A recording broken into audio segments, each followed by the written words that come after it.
विद्यार्थियों, आज हम सीखने के प्रतिपल 5वां देखेंगे। किसी देखी सुनी या अनुभव की हुई घटनाओं को अपने ಶಬ್ದों में लिखेंगे।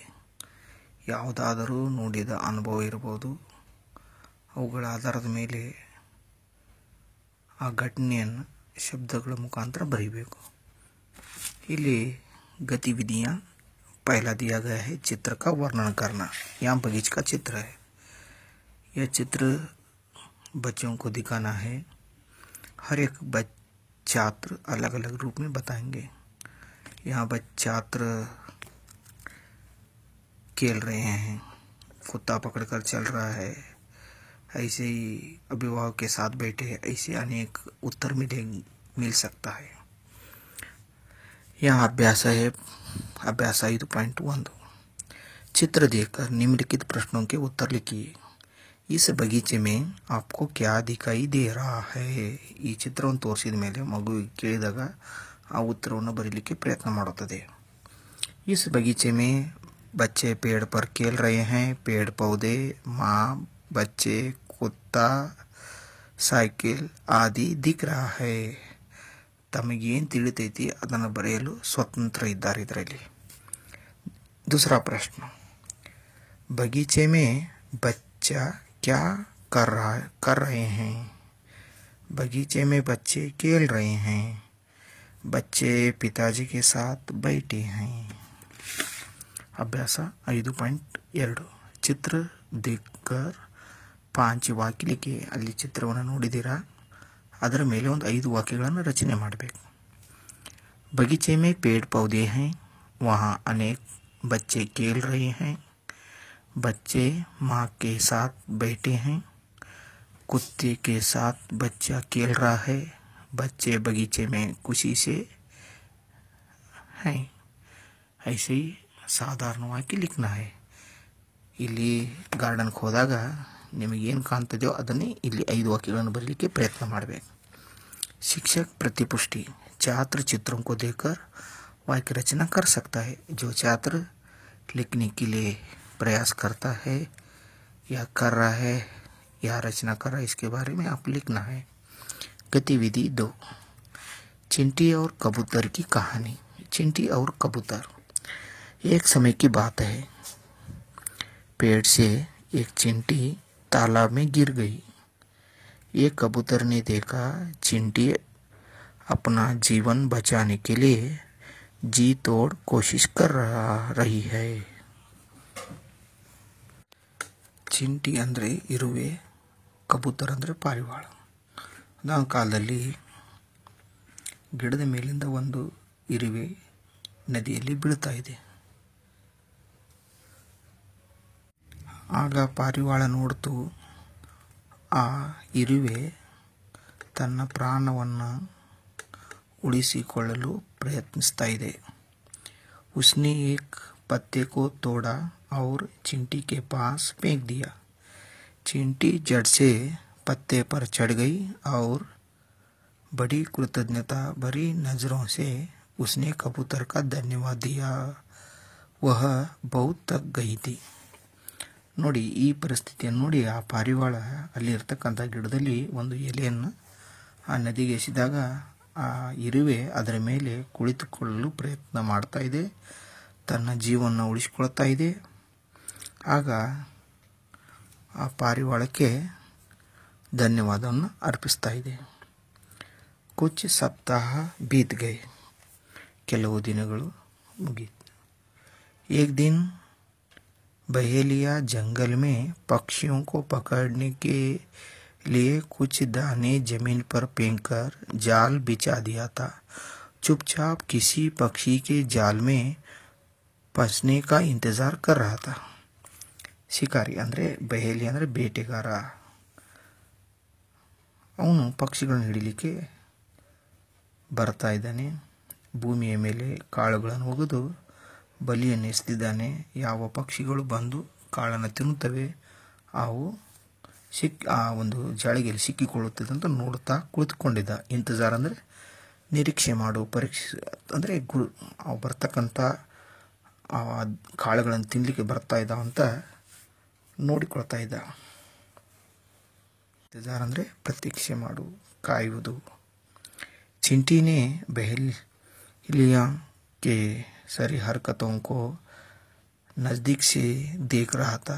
तभी एक कबूतर दाने को खाने की वजह से धीरे धीरे नीचे उतर रहा था. चिंटी को उस कबूतर का पता लग गया.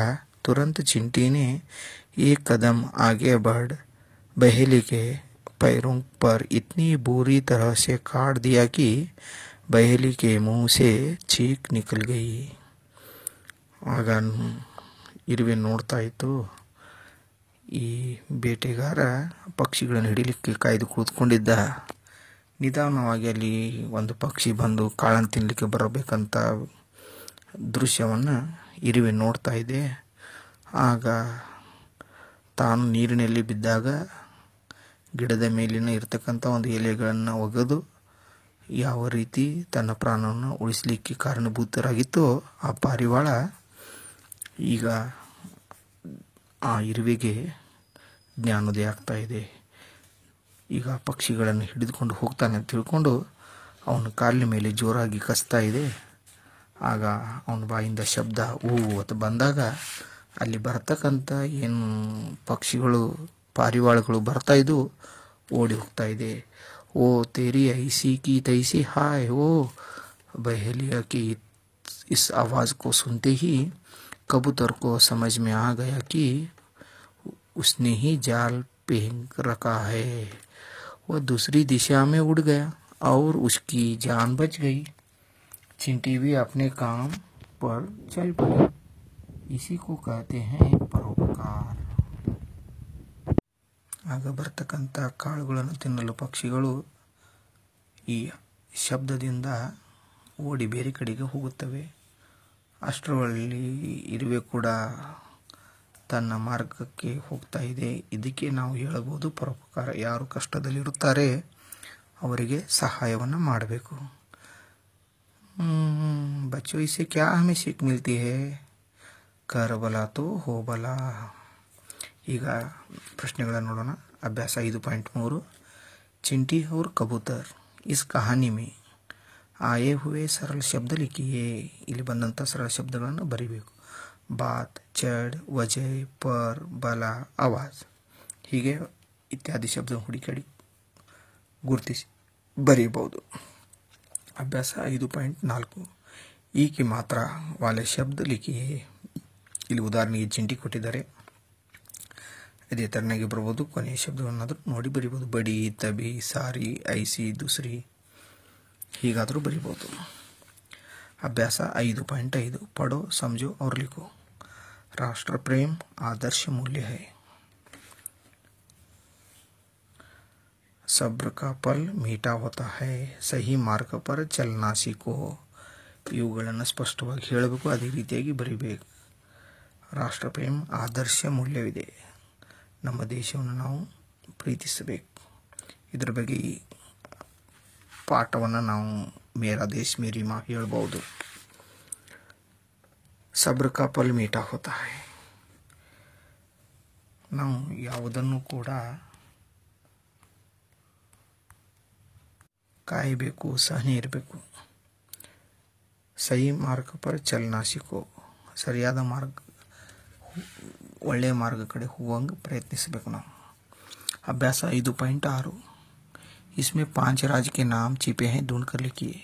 ಇದೊಂದು ಪದ, ಒಂದು ಶಬ್ದ ಇದೆ. ಮೊದಲನೇ ನೋಡ್ತಾ ಹೋದಾಗ ಇಲ್ಲಿ ಗುರುತು ಹಾಕಲಾಗಿದೆ. ಆ ಶಬ್ದಗಳನ್ನು ಕೂಡ ಇಲ್ಲಿ ಬರೆಯಲಾಗಿದೆ. ಅರುಣಾಚಲ ಪ್ರದೇಶ್, ಮಹಾರಾಷ್ಟ್ರ, ಬಿಹಾರ್, ಒಡಿಶಾ, ಗೋವಾ. ಇಲ್ಲಿ ಇನ್ನೊಂದು ಕೊಟ್ಟಿದ್ದಾರೆ 5.7 ಅಭ್ಯಾಸ. इसमें 5 फलों के नाम छिपे हैं. ಇದರಲ್ಲಿ 5 ಹಣ್ಣುಗಳ ಹೆಸರು ಇದ್ದಾವೆ. ಇಲ್ಲಿ ಕೂಡ ಗುರುತಿಸಿದ್ದಾರೆ. ಅವುಗಳ ಉತ್ತರವನ್ನು ಕೂಡ ಬರೆದಿದ್ದಾರೆ. ಆಮ್, अनार, केला, अंगूर, सेब. शिक्षक प्रतिपुष्टि. छात्र कहानी समझकर उत्तर दे पाता है. जो छात्र कहानी का उत्तर देता है ऐसे लिखना चाहिए. मूल्यांकन गतिविधि. गतिविधि पहला, चित्र का वर्णन. इस चित्र को दिखाना है. देखो इस चित्र में 2 छात्र छाता पकड़े हैं. छाता अंदर छतरी, और 3 छात्र है बारिश में खेल रहे हैं. वहाँ मकान है ऐसे चित्रों के बारे में बताएंगे। चित्र देखकर निम्नलिखित प्रश्नों को उत्तर लिखिए। पहला प्रश्न है, इस चित्र में ಚಾತಾ लिए कितने बच्चे दिख रहे हैं? ಈ ಚಿತ್ರದಲ್ಲಿ ಇರತಕ್ಕಂತ ಎಷ್ಟು ಮಕ್ಕಳು ನಿಮಗೆ ಕಾಣಿಸ್ತಾ ಇದ್ದಾರೆ? इस चित्र में ಚಾತಾ लिए 2 बच्चे दिख रहे हैं। ಛತ್ರಿ ಹಿಡ್ಕೊಂಡಂತ ಮಕ್ಕಳು ಎಷ್ಟು ಇದ್ದಾರೆ? ಇಬ್ಬರು ಇದ್ದಾರೆ, ಸರಿ। दूसरा प्रश्न, चित्र में कितने बच्चे दिखाई दे रहे हैं? ಇಲ್ಲಿ ಒಟ್ಟು ಎಷ್ಟು ಮಕ್ಕಳು ನಿಮಗೆ ಕಾಣಿಸ್ತಾ ಇದ್ದಾರೆ? चित्र में 3 बच्चे दिखाई दे रहे हैं। चित्र में आपको क्या क्या दिखाई दे रहा है? ಈ ಚಿತ್ರ ವರ್ಣನೆ ಮಾಡಬೇಕಾದ್ರೆ ಇದರಲ್ಲಿ ಏನಿದೆ ಅನ್ನೋದು ಗುರುತಿಸಬೇಕು। 2 बच्चे छाता पकड़े हैं, कुल 3 बच्चे हैं, बच्चे ವರ್ಷ का आनंद ले रहे हैं। ಹೀಗೆ ಇನ್ನೂ ಹಲವಾರು ಶಬ್ದಗಳನ್ನು ಕೂಡ ತಾವು ಬರೆಯಬಹುದು। सोचिए परियोजना चटुवटिके, आपकी पाठशाला के सामने जो बगीचा या खेल मैदान है उसके बारे में 5 वाक्य लिखिए।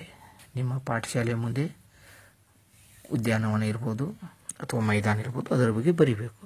ಸರಳ ಶಬ್ದ ಮೇ ಮೊದಲು ನಿಮ್ಮ ಶಾಲೆ ಹೆಸರು ಬರೀಬೇಕು, ಆ ಮೈದಾನ ಅದರಲ್ಲಿ ಏನು ಕಾಣ್ತದೆ ಅನ್ನೋದನ್ನು ಬರೆದುಕೊಂಡು ನಾಳೆ ಬರಬೇಕು।